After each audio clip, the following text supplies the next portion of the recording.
धर्मशिक्षणाची पद्धत ह्या विषयावरती थोडंसं चिंतन करणार आहोत.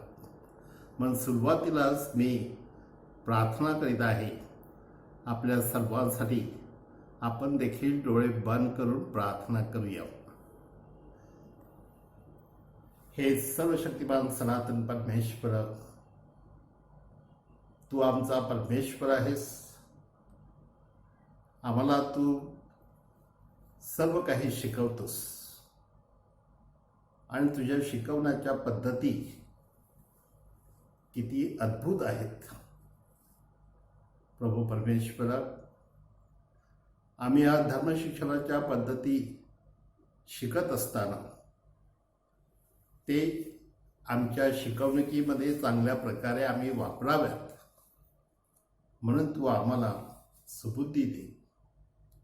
जे आम्ही शिकणार आहोत ते आमच्या लक्षात राहावे, त्याचा आम्ही अभ्यास करावा आणि त्याप्रमाणे आम्ही विद्यार्थ्यांना शिकवावे म्हणून तू आम्हाला प्रेरणा दे.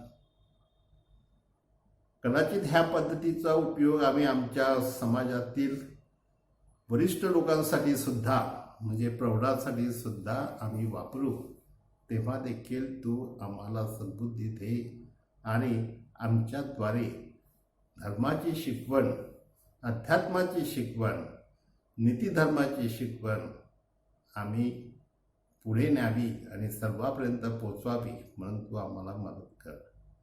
ही प्रार्थना आम्ही आमच्या प्रभू ख्रिस्ताद्वारे करतो. आमेन. तर प्रिय बंधूभगिनींनो, मी आज आपणाला सांगितलेलंच आहे की आपण धर्मशिक्षणाची पद्धत ह्या विषयावर चिंतन करीत आहोत. आता काल परवाच मी माझ्या मोबाईलवरती सहज बघत होतो आणि मला 2-3 गोष्टी जाणवल्या. पहिल्या प्रथम की एका तरुण मुलीने, ती जणू काही जंगलाच्या परिसरात राहत होती आणि तिने वाघ पकडण्यासाठी एक तंत्र वापरलं, अगदी साधं, की त्यामध्ये ती दोरी वापरून तिने वाघाला कसं पकडलं हे चांगलं पाहण्यासारखं होतं. त्यानंतर दुसरी तिथे मला सापडलं होतं की एक मनुष्य माकड पकडण्यासाठी त्याच प्रकारची एक पद्धत वापरतो. म्हणजे जनावरं सुद्धा पकडण्यासाठी ह्या पद्धती वापरल्या जातात आणि त्या पद्धती आधुनिक नाहीत तर पारंपरिक आहेत. म्हणजे परंपरेने सुद्धा जे लोक ह्या गोष्टी करत होते ते देखील अशा प्रकारे तंत्र वापरून, माझ्या प्रिय मित्रांनो, ह्या गोष्टी जीवनामध्ये आत्मसात करण्याचा प्रयत्न करीत होते. म्हणून आज आपण धर्मशिक्षणाची पद्धत ह्यावर विचार करत असताना एक लक्षात घेऊया की समाजामध्ये सुशिक्षित आहेत आणि अशिक्षित आहेत आणि ह्या सगळ्या लोकांना आपल्याला साध्या सोप्या पद्धतीने धर्मशिक्षण द्यायचं असतं, किंबहुना प्रभू येशू ख्रिस्ताची तत्व त्यांच्या मनामध्ये बिंबवायची असतात. त्यामुळे समाजामध्ये बऱ्याचशा पद्धती आहेत. त्या पद्धती आपण जर शिकलोत तर नक्कीच आपल्याला ह्या गोष्टी लक्षात घेता येईल. म्हणून एक आपण लक्षात घेऊया की सर्वप्रथम म्हणजे प्रभू येशूची पद्धत. प्रभू येशू ख्रिस्त देवाचं ज्ञान जगाला देण्यासाठी तो नुसता स्वर्गातून बोलला नाही, तर तो प्रत्यक्ष मानवात आला, ज्याला इंग्लिशमध्ये इन्कार्नेशनल अप्रोच असं म्हणतो किंवा एक्झिस्टेन्शियल अप्रोच. तर तशा प्रकारच्या पद्धतीचा प्रभू येशू ख्रिस्ताने वापर करून तो समाजात आला, राहिला. त्याची राहणीमान देखील साध्या भोळ्या लोकांप्रमाणे राहिली की जणू काही त्याने येशू ख्रिस्ताला आपलं म्हणून स्वीकारावं. म्हणजे अशा प्रकारे येशू ख्रिस्ताने ही पद्धत वापरलेली आहे की येशू सगळ्यांना आवडावा, सगळ्यांनी त्याला स्वीकारावं आणि त्याची तत्व विशेष करून त्याच्या प्रेमाद्वारे आपल्याला मिळावीत. म्हणजे ही प्रभू येशू ख्रिस्ताची एक पद्धत आहे. ती पद्धत आज आपण धर्मशिक्षणात सुद्धा वापरावीत.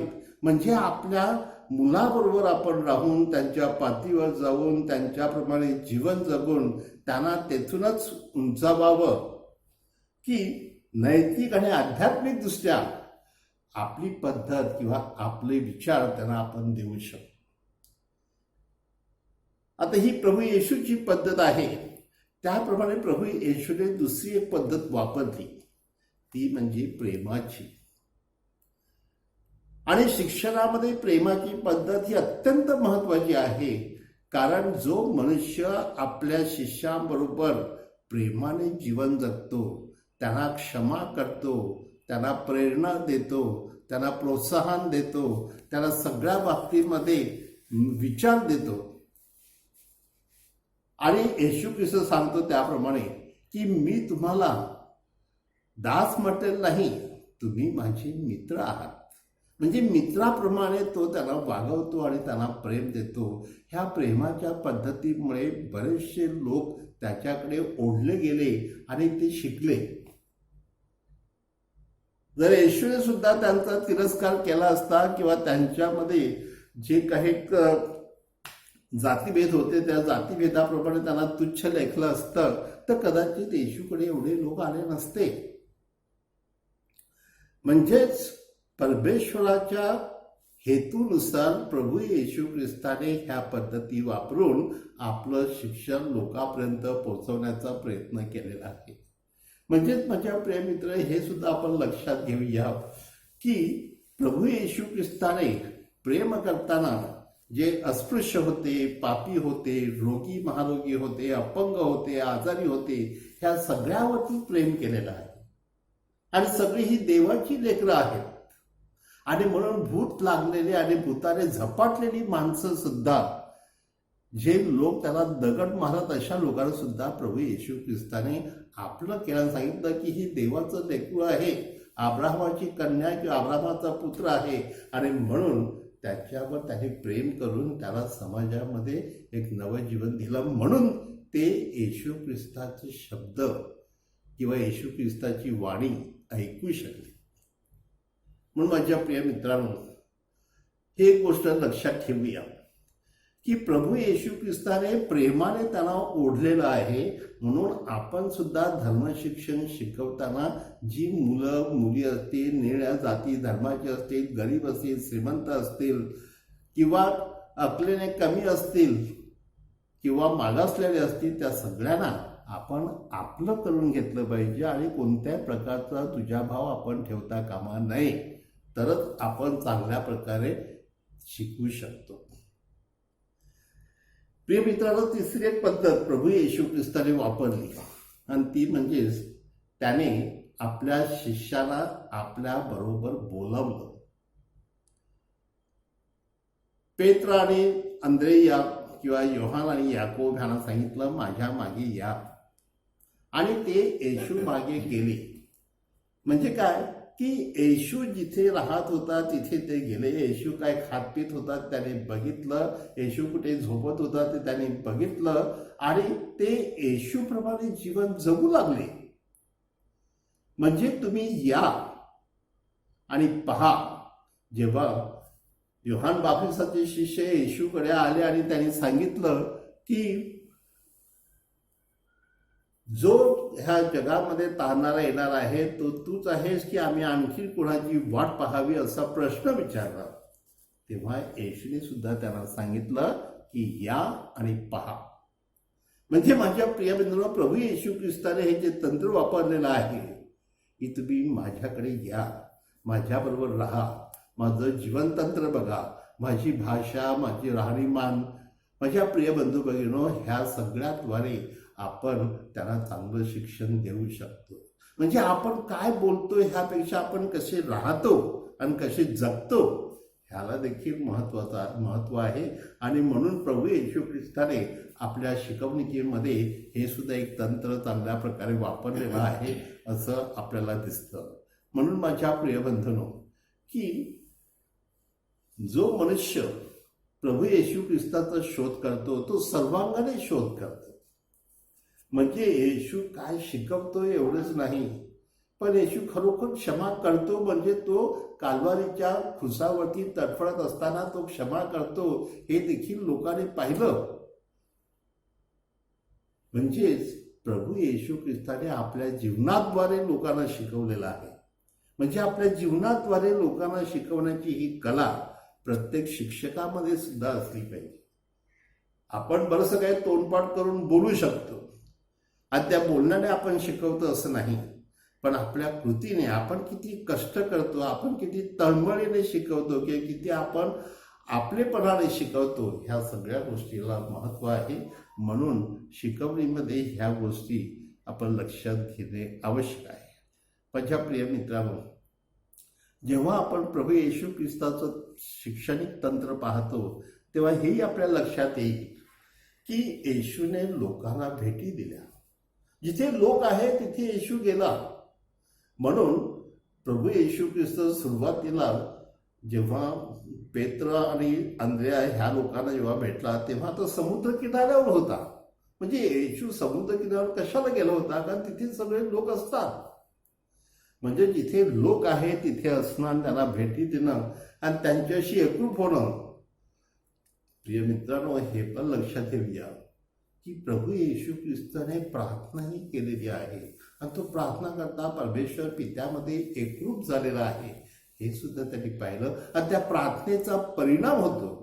म्हणून आपल्या शिक्षणामध्ये सुद्धा प्रार्थनेचा अंतर्भाव असलाच पाहिजे आणि त्या प्रार्थनेद्वारे आपण मुलांना देवाकडे ओढलं पाहिजे. प्रिय मित्रांनो, प्रत्येक माणसामध्ये एक दैवी कृपा असते आणि एक दैवी ओढ असते आणि त्याद्वारे तो परमेश्वराकडे ओढला जातो. म्हणून प्रार्थनेला महत्त्व आहे आणि ती प्रार्थना आपण केली तर ह्या गोष्टी आपण अधिक चांगल्या प्रकारे शिकू शकतो.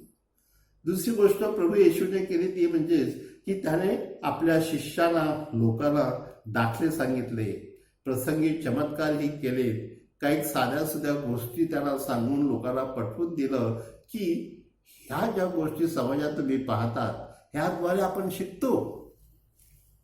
म्हणजे समाजातील ज्या घडणाऱ्या घटना आहेत, ज्या गोष्टी आहेत त्याद्वारे देखील आपण मुलांना शिकवू शकतो. मात्र योग्य घटना किंवा योग्य गोष्टी काढणं आणि त्या शिकवणं ह्या महत्त्वाचं आहे आणि त्याद्वारे आपण मुलांना योग्य संदेश देणं हे देखील महत्त्वाचं आहे. दुसरी गोष्ट माझ्या प्रिय मित्रांनो, जी आज ख्रिस्त सभेमध्ये वापरली जाते ती म्हणजेच प्रौढ शिक्षणाची पद्धत. आता जेव्हा एखाद्या प्रौढ माणसाला ख्रिस्ती व्हायचं असतं तेव्हा त्याला चर्चमध्ये आम्ही बोलावतो आणि त्याला RCIA म्हणजे राईट ऑफ ख्रिश्चन इनिशिएशन असं म्हणतात. तर ते त्यानुसार मनुष्य आपण केवळ फक्त त्यांना ज्ञान देत नाही तर त्यांना अनुभव देतो. कारण त्याने तो श्रद्धेचा अनुभव आपल्या जीवनामध्ये अनुभवला पाहिजे. म्हणून काही लोकांना आम्ही बोलावतो, ते देखील त्यांच्या श्रद्धेच्या गोष्टी सांगतात, श्रद्धेचे अनुभव सांगतात आणि परमेश्वराने त्यांच्या जीवनात कुठे स्पर्श केलेला आहे ह्याद्वारे देखील ते अधिक शिकतात. म्हणून ते RCIA जी पद्धत किंवा प्रौढ धर्म शिक्षणाची जी पद्धत आहे ती देखील आपण शाळेमध्ये किंवा आपल्या संडे स्कूलमध्ये वापरली पाहिजे. कारण त्याद्वारे आपण चांगल्या प्रकारे शिकवू शकतो. म्हणून केवळ माहितीच नाही तर ख्रिस्ताशी एकरूप मुलं कशी होतील किंवा त्याच्याशी तादात्म्य कशी पावतील ह्या संदर्भामध्ये आपण विचार करण्याची गरज आहे. म्हणजे माझ्या प्रिय बंधूंना, आणि हाच मुद्दा आपल्याला जी चर्चने GCD म्हणून एक डॉक्युमेंट दिलेले आहे, जनरल कॅटेगॉरिकल डिरेक्टरी. तर त्या कॅटेगॉरिकल डिरेक्टरीमध्ये एक 80 नंबरवरती हा एक मुद्दा आहे की ह्या धर्मशिक्षणाद्वारे किंवा अशा प्रकारच्या धर्मशिक्षणाद्वारे मुलांना तुम्ही अधिक जवळ करू शकतात किंवा त्याच्या ह्या धार्मिक गोष्टीची त्यांना आपण साक्ष दिली किंवा त्यांच्या पालकांना जर आपण विचारलं किंवा त्यांच्या पालकांना आपण अंतर्भूत केलं ह्या शिक्षणामध्ये किंवा आपण त्याला सांगितलं, परंतु पालकांचे काय अनुभव आहेत, पालकांना सुद्धा आपण त्याद्वारे प्रबोधन केलं तर कदाचित त्याचा परिणाम अधिक होऊ शकतो. माझ्या प्रिय बंधू भगिनींनो, आज 21व्या शतकामध्ये एक नवीन पद्धत आलेली आहे आणि ती नवीन पद्धत म्हणजेच त्याला ट्रिनिटेरियन सिस्टम म्हणतात किंवा पवित्र त्रैक्याची पद्धत असं म्हणतात. ही पद्धत कशी असते तर प्रथम परमेश्वर आपला शब्द माणसाशी बोलतो, नंतर मनुष्य तो शब्द समजून घेण्याचा प्रयत्न करतो, तेव्हा परमेश्वर त्याला कृपा देतो आणि नंतर ती कृपा मिळाल्यामुळे त्याला जे अंतर्ज्ञान होते त्याद्वारे तो प्रतिसाद देतो. तर ह्याला म्हणतात पवित्र त्रैक्याची पद्धत. तर ही पद्धत आपण आपल्या शिक्षणामध्ये जर वापरली तर त्याचा परिणाम अधिक होऊ शकतो असे गेल्या काही वर्षापासून अनेक तज्ज्ञ लोक सांगत आहेत आणि त्याचा वापर जरूर करावा. आणि काही सेमिनरीमध्ये किंवा शिक्षण क्षेत्रामध्ये याचा वापर होतो हेही आपल्या लक्षात आणून देण्याचा प्रयत्न केलेला आहे. विशेषतः जे आपले नॅशनल कॅटेगॉरिकल डिरेक्टरी NCD तिथे सुद्धा हा मुद्दा स्पष्ट केलेला आहे. 28व्या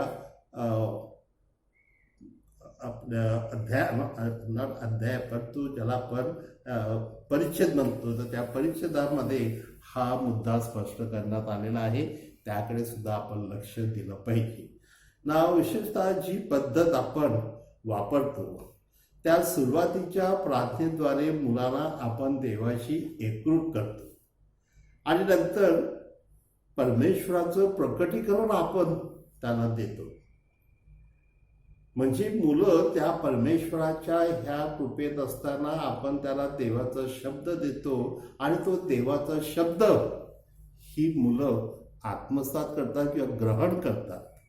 हा तो देवाचा शब्द उच्चारल्यामुळे तो समजण्यासाठी परमेश्वर आणखी कृपा सामर्थ्य देतो आपल्याला आणि त्याद्वारे आपल्या जीवनामध्ये म्हणजे मुलाला तुम्ही जर तो शब्द स्पष्ट केला तर त्यांना देखील समाजातील किंवा आपल्या कौटुंबिक जीवनातील अनुभव येऊ शकतो. मुलं प्रतिसाद देऊ शकतात आणि मुलाला आपण 2 मिनिटं डोळे बंद करायला सांगायचं आणि त्याला एक अनुभव येतो, वेगळा अनुभव, शांतीचा अनुभव येतो आणि त्यामध्ये जणू काही परमेश्वर त्याला स्पर्श करतो तर तो अनुभव आपण त्याला द्यायला हवा.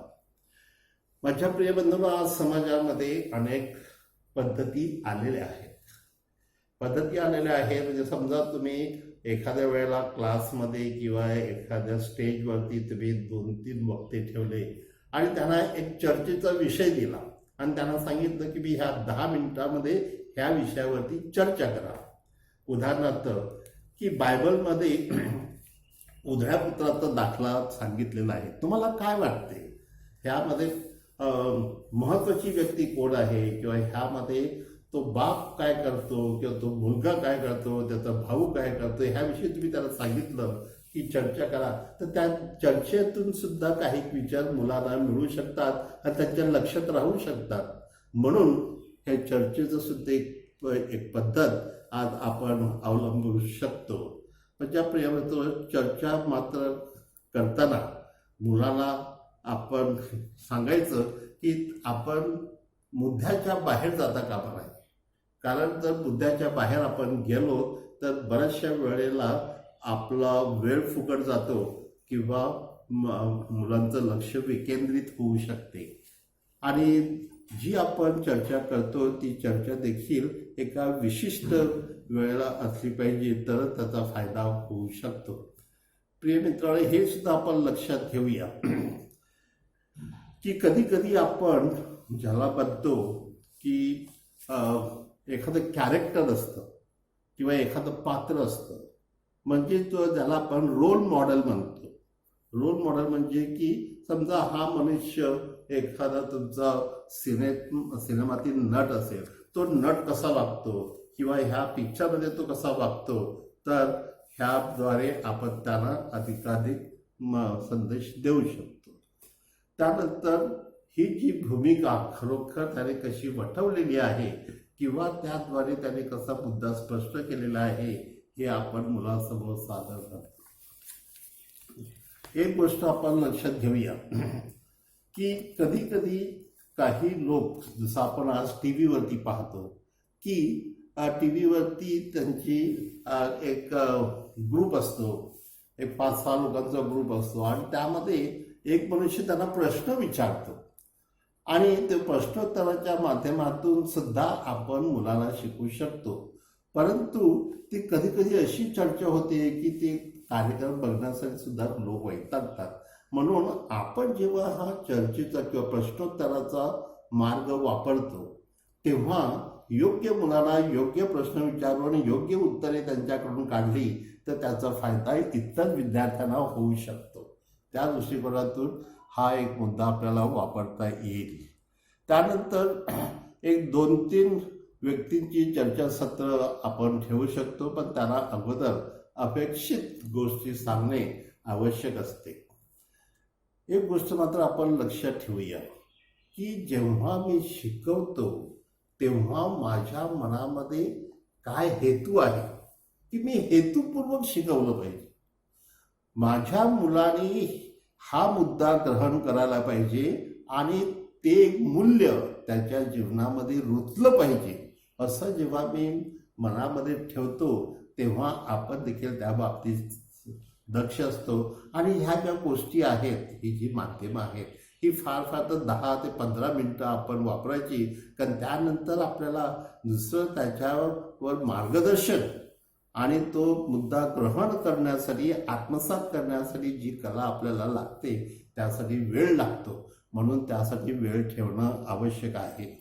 नंतर एखादी बायबलमधील किंवा एक गोष्ट आपण सांगू शकतो, घटना सांगू शकतो, परंतु ती घटना सांगताना त्याच्यामध्ये आपण आपल्या भावना, म्हणजे जसं आहे तसं आपण सांगितलं तर मुलामध्ये उत्सुकता वाढली पाहिजे आणि मुलं त्याद्वारे त्या मुद्द्याकडे वळले पाहिजेत.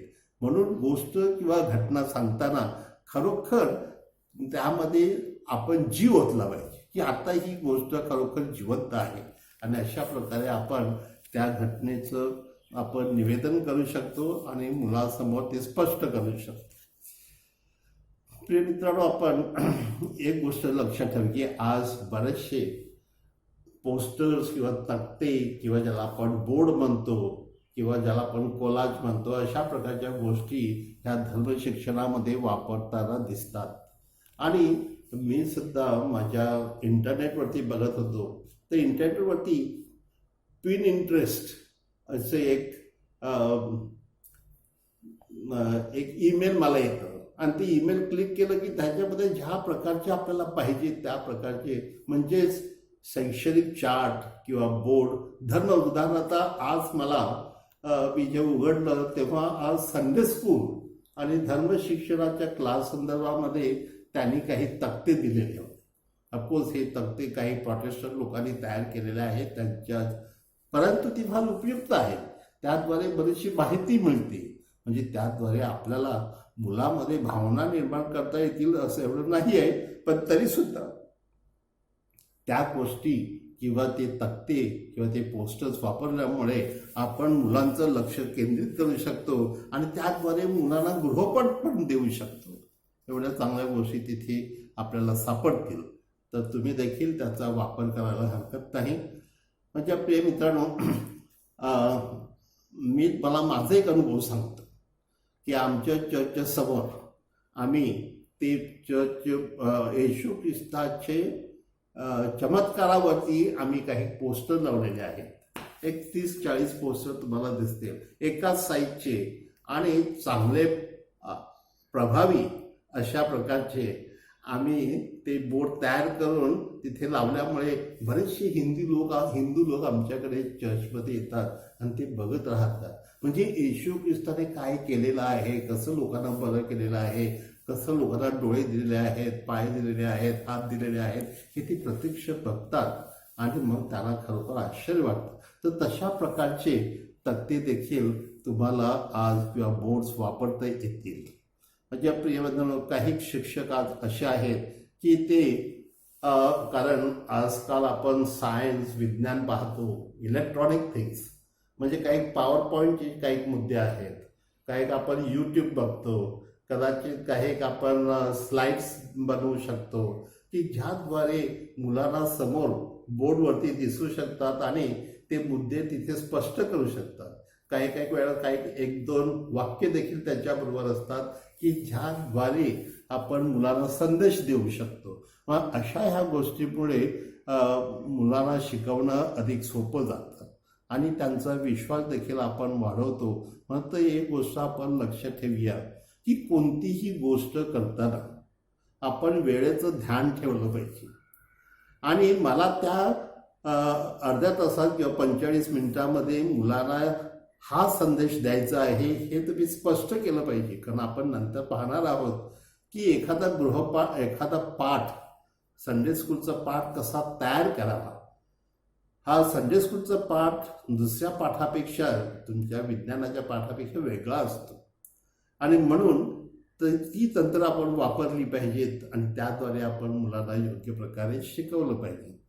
आणि त्याचबरोबरच आम्ही आता मी ज्या वेळेला जीवनदर्शन केंद्रामध्ये अधिकारी होतो त्यावेळेला आम्ही निरनिराळे प्रयोग केलेले आहेत आणि त्या प्रयोगामध्ये सुद्धा एक साधी गोष्ट मी त्यांना करून दाखवली की मी एक कोरं करकरीत पान घेतलं, ओके, एक A4 साईजचं, आणि त्यांना मुलांना दाखवलं की बघा हे काय आहे. ते म्हणे कागद. कसं आहे? पांढरं शुभ्र आहे. त्याच्यावर कोणता डाग आहे का? नाही.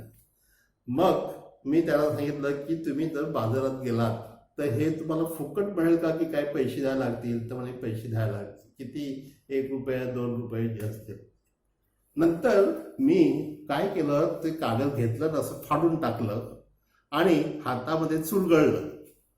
मग त्यांना विचारलं की आता ह्याचा उपयोग काय? तर ते म्हणतात फेकून द्यायचं कचरा पेटीत आणि नंतर जाळायचं. तर मी सांगितलं नाही, तसं काय करू नका, ते ठेवा आणि ते ज्याला आपण कागदाचं रिसायकलिंग असते ना, त्या रिसायकलिंगमध्ये घेतलं की ते कागद परत तयार होते. कदाचित तेवढं पांढरं शुभ्र दिसणार नाही, परंतु त्याद्वारे अनेक गोष्टी आपल्याला निर्माण करता येतात. समजा त्या कागदाचा उपयोग आपण कसा करू शकतो, मी त्यांना विचारलं. तर आपण जर एखाद्या ज्याला म्हणतात पैशा छपाईची जी मशीन असते ना, पैसे छापण्याची, तर त्या मशीनमध्ये आपण पाठवलं तर त्या कागदाचे हजारो रुपयाच्या नोटी आपण तयार करू शकतो. म्हणजे त्याचं व्हॅल्यू किती आहे. तसंच हे माणसाचं जीवन कोरं करकरीत असतं आणि हे माणसाचं जीवन कोरं करकरीत आहे म्हणजे त्याची किंमत किती आहे, त्याचा उपयोग कसा आहे. पण कधी कधी आपण आपलं जीवन फाडून टाकतो आणि कुरवळून टाकतो, मग आपल्या जीवनाची किंमत शून्य असते. तसं माझ्या प्रिय मित्रांनो, ही आपण गोष्ट लक्षात ठेवूया की अशा प्रकारची काही साधनं आहेत की ते माणसाला शिकवू शकतात. म्हणजे एक साधी भिंत आहे, ती भिंतीला आपल्या कदाचित काय महत्त्व कळणार नाही, पण त्या भिंतीवर आपण जर ठोकलं तर आपल्याच हाताला लागेल, जखम होईल. म्हणजेच काय की जशी जे भिंत मजबूत आहे तसा आपला विश्वास मजबूत पाहिजे. म्हणजे कोणी किती आपल्याला ठोकलं ना तर देखील आम्ही सांगणार येशू हाच प्रभू आहे. म्हणजे अशा प्रकारे निरनिराळी माध्यमं आपण वापरून, मग कधी काही लोक टेप रेकॉर्डर वापरतात, आम्ही अनेक वेळा हे टेप रेकॉर्डर वापरलेलं आहे. कधी कधी एक सुंदर गाणं असतं आणि त्या सुंदर गाणं मधुर आवाजामध्ये ते गायलं जातं आणि त्यावेळेला सुद्धा त्याचा प्रभाव विद्यार्थ्यावरती किंवा ऐकणाऱ्यावरती होऊ शकतो. आपण त्या संदर्भामध्ये थोडीशी आपण माहिती दिली किंवा योग्य प्रस्तावना दिली तर ते गाणं अधिक प्रभावी होऊ शकतं आणि त्याचाही परिणाम मुलावरती होऊ शकतो. म्हणून ह्या गोष्टी देखील आपल्या धर्मशिक्षणामध्ये आपण आणणं आवश्यक आहे. म्हणजे प्रिय मित्रांनो, आजकाल बऱ्याचशा गोष्टी आहेत आणि त्या साध्या सुद्धा गोष्टीतून सुद्धा बरेच काही शिकवतात. ज्याला आपण म्हणतो त्या बाहुल्या असतात तर त्या बाहुल्याद्वारे सुद्धा किंवा फ्लिप चार्ट असतात, ते फ्लिप चार्टचा सुद्धा आपण उपयोग करू शकतो. छोट्या छोट्या वस्तू किंवा झाडं, कागद, लाकडं ह्यांचाही आपण उपयोग करून त्याद्वारे धर्मशिक्षणामध्ये नक्की मला मुद्दा काय सांगायचा आहे आणि कोणती समर्पक वस्तू मी वापरू शकेन आणि त्याद्वारे कसं शिकवू शकेन हे आपण लक्षात घ्या. उदाहरणार्थ तुम्ही एका झाडाची फांदी आणली आणि ती मुलांना सांगितली ही काय आहे, तर फांदी आहे. आता ही फांदी काय करायची, तर फेकून द्यायची, कारण आपण ती झाडाला परत बांधू शकत नाही. म्हणजेच येशू ख्रिस्त काय सांगतो, तुम्ही माझ्यामध्ये, मी द्राक्षवेल आहे, तुम्ही माझ्यामध्ये राहिला नाहीत तर तुम्हाला स्वतंत्र अस्तित्व नाही आहे, म्हणजे तुम्हाला फळ मिळू शकत नाही. म्हणून तुम्ही माझ्यामध्ये राहा. तसं आपण येशूमध्ये राहिलं पाहिजे, असं देखील ती फांदी मुलांना शिकवू शकते. तर माझ्या प्रिय बंधू भगिनींनो, एक गोष्ट आपण लक्षात ठेवूया की आपल्या सगळ्यांना आज परमेश्वर बोलावित आहे. कशासाठी? श्रद्धेचं दृढीकरण करण्यासाठी. ही जी मुलं देवाने मला दिलेली आहेत आणि माझ्या समोर आहेत, माझ्यासमोर सुद्धा एक उद्दिष्ट आहे की त्यांची श्रद्धा मी कशी दृढ करणार, भक्कम करणार. तर त्या दृष्टिकोनातून तुम्ही अधिकाधिक माध्यमं वापरून किंवा तुम्ही स्वतः सुद्धा काही गोष्ट रस्त्याने चालताना, बोलताना सुद्धा तुमच्या लक्षात येईल. तुमच्या कपड्यावरून तुम्ही त्यांना शिकवू शकतात. तर अशा ह्या गोष्टीतून आपण काही काही सेफ्टीच्या गोष्टी असतात. उदाहरणार्थ की एखादा मनुष्य बूट घालतो, तर बूट कशाला घालतो? कदाचित त्याला पायाला घाल लागू नये किंवा दगड लागू नये किंवा जखम होऊ नये. म्हणजेच तसं येशू ख्रिस्त आपलं संरक्षक आहे. येशू ख्रिस्त आपल्या स्वतःला, आपल्या प्रत्येकाच्या जीवनामध्ये आपल्याला अशा प्रकारे जीवन देत आहे की त्याद्वारे कोणत्या प्रकारची इजा आपल्याला होऊ नये. आणि म्हणून प्रिय मित्रांनो, ही अनेक साधनं तुम्ही वापराल आणि आपल्या मुलांना शिकवाल अशी माझी खात्री आहे आणि तुम्ही ते नक्कीच कराल. त्यानुसार सुद्धा माझ्या प्रिय मित्रांनो, कधी कधी आपण एखादी प्रश्नावली तयार करू शकतो. एक 5 किंवा 10 प्रश्नांची प्रश्नावली चांगल्या प्रकारे शिकवू शकतात. म्हणून मी तुम्हाला विनंती करेन की ह्या सगळ्या गोष्टीचा उपयोग करा. पण शेवटी मी त्यांना ख्रिस्त देत आहे आणि ख्रिस्ताद्वारे त्यांचं जीवन घडवत आहे. ह्या दृष्टीने सुद्धा आपण प्रयत्न केले पाहिजेत. म्हणून मी तुमच्यासाठी प्रार्थना करतो. धन्यवाद.